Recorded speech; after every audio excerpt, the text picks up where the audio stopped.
G'day you good motherfuckers.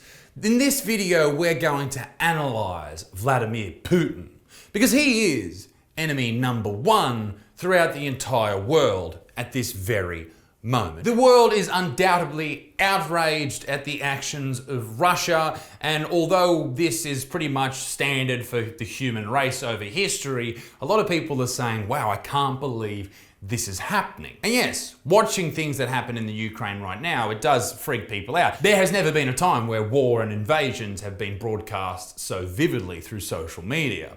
But it does leave a question. What would happen if Vladimir Putin went full Dr. Evil and took over the entire world? Because I'm worried.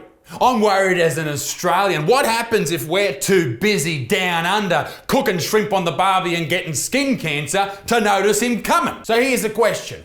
If Vladimir Putin and Russia invaded Australia, would we stand a chance, or would Vladimir fuck us up royally? Now I think we have every right to be a little bit scared of Russia. They are a big country, a superpower. They have it all. They have a huge army, they've got nuclear weapons, they have the ability to use them, and they have Putin. I think it's important to compare the two leaders of Russia and Australia and see, much like they do in the UFC, the tale of the tape, who is the better wartime leader on paper. In Russia, we have Vladimir Putin, member of the KGB, rides a horse without a shirt on, and also has thousands of nuclear weapons. In Australia, however, we have Scott Morrison, pictured here in Hawaii when Australia was suffering from some of the worst fires in its history. Now that's a good leader. What makes him a better leader is the fact that he apparently shit himself at McDonald's here in Australia. I don't think Vladimir would be overly scared of another leader who disappears to Hawaii when things get tough and shits himself at Macca's. But I thought I'd ask Scott Morrison, or ScoMo as we call him here, what would happen if Russia invaded Australia? What would he do? How would he fight back? I emailed him that question and he sent me back this photo in response. Fair enough. We also have no nuclear weapons, so basically we're royally fucked. But Australia is so remote. Would the Russians even be able to get here? Well, how about this for some horrifying news? Mardi Gras was just a few weeks ago and Vladimir Putin was here. He was here in Australia, in Sydney, for Mardi Gras. Putin was here. Putin this dick in your ass. That's a good anal sex joke. I'm really proud of it.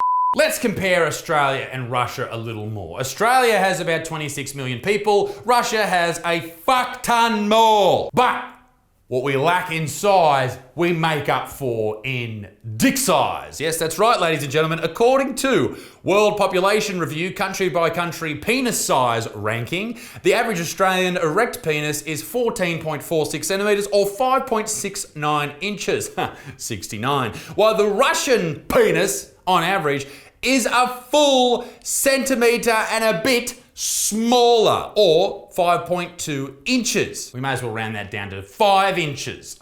Fuck, that's just upsetting. No wonder Vladimir has an arsenal of 6,000 nuclear weapons. He's got a tiny cock. And what we lack in nuclear weapons, we make up for in redback spiders, which if you came to this country, Russia, we will fucking send the spiders your way to crawl in your boots and fuck you up when you're asleep. We also have a state-of-the-art nuclear missile defense system. It's modeled after the great and late Shane Warne. It's called the Flipper, right? Any nuclear weapons come into our atmosphere, it just fucking gets hoodoost out. See that fucking leggy? Basically the way it works is it flips it out of its trajectory and actually hits it with a tractor beam and sends it to the shithole that we don't care about called Tasmania. Obviously the Tasmanians would be negatively affected by a nuclear war, but who gives a fuck? They're all incestual freaks anyway. Let's talk invasions. If the Russians were to invade Australia, the best day to do it on would be a Monday, because no Australian pays attention on a Monday, but also maybe on a Friday because they're thinking about the weekend. Also, Wednesday is hump day, Tuesday's too close to Monday, Thursday's too close to Friday, maybe Saturday would be a good day for Aussies. We're pretty switched on a Saturday. It's the first day of the weekend. We're ready to fucking rock and roll. We haven't had too many fucking beers yet. That's probably the time that you don't want to invade. Any other day, we're pretty fucked. So according to the Global Firepower website, Russia has 1.3 million active military personnel. Australia has 79,000. Okay, that's horrifying. In saying that, we do have one weapon that makes up for the lack of numbers. All right? And you're not going to see it coming, Russia. Horus! Horus! See that? It's called the King Hit. You're not going to see it coming. We love the King Hit, us Aussies, you know, and you never know when it's going to happen. It can happen to any Australian, the King Hit, all right? You'll be walking down the fucking aisle at the shops and then just some grandmother just fucking knocks you out, all right? It's the Australian way. We love the King Hit. And Vladimir, if you come around here, some grandma's going to knock you the fuck out. What I'm saying is we're violent alcoholics, so watch out. Russia has 12,000 tanks. Well, Australia has 30,000 Toyota Land Cruisers. So think about that. Russia has 1 aircraft carrier, 15 destroyers, and 70 submarines. Australia has 10,000 single dads who bought jet skis. And they're dangerous, especially if they've recently received a text message from the ex-wife about the kids going on a holiday with the new husband, Jared, who's a fucking marketing expert and a real estate agent, and he started having the kids call him dad. So it's pretty full on what's happened to these 10,000 single dads. They're ready to go. And did I mention they're violent alcoholics too? With 6-inch cocks? Terrifying shit. I really think that Australia has it over the Russians when it comes to soldier versus soldier. Sure, they come from a tough environment. Russia is a desolate shithole. But have you ever been to Western Sydney? Western Sydney makes downtown Ukraine right now look like a fucking utopia. And the Russians can survive the cold, but it's not cold here, all right? For hundreds of years in Australia, it's been fucking 45 degrees every single day, and our grandparents don't even drink water. Sure, Russia has some scary animals that they have to deal with, like bears and tigers and wolves and polar bears, but we have literally fucking everything. We have great white sharks in your pool. We have brown snakes up your ass. We've got funnel webs under the toilet seat. We've got giant saltwater crocs in your fucking shower. Huntsman spiders that literally hunt men. Mad feminists. They are in your car right now waiting for you. It is a miracle that any Australian makes it past 10 years old. They are dangerous animals everywhere. Did I mention the fucking drop bear? What about the yowie? They're trying to fuck us all up. But hypothetically, let's imagine that the Russians do make it to the shores of Australia and then somehow over the extremely hot sand. It'll make their fucking boots melt. Australia wouldn't be alone. America would protect Australia, which is nice. And I'm sure New Zealand would try with their cute little army. But we do have the protection of NATO. You bastard. Shut the fuck up. And thank God we have the protection of the big superpowers like America. Because if we're up against China, this is their army.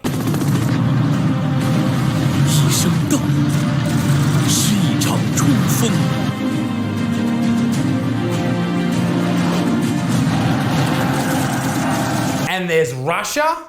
This is their army. Врага, потому что без врага нет боя, а без боя нет победы. Но на самом деле главный враг — это ты. Вчерашний ты. Твоя задача — выследить врага, догнать его, превзойти, стать лучше, чем он, и вернуться назад победителем. We have the good old US of A at our backs, and this is their army. This is the story of a soldier who operates your nation's Patriot missile defense systems.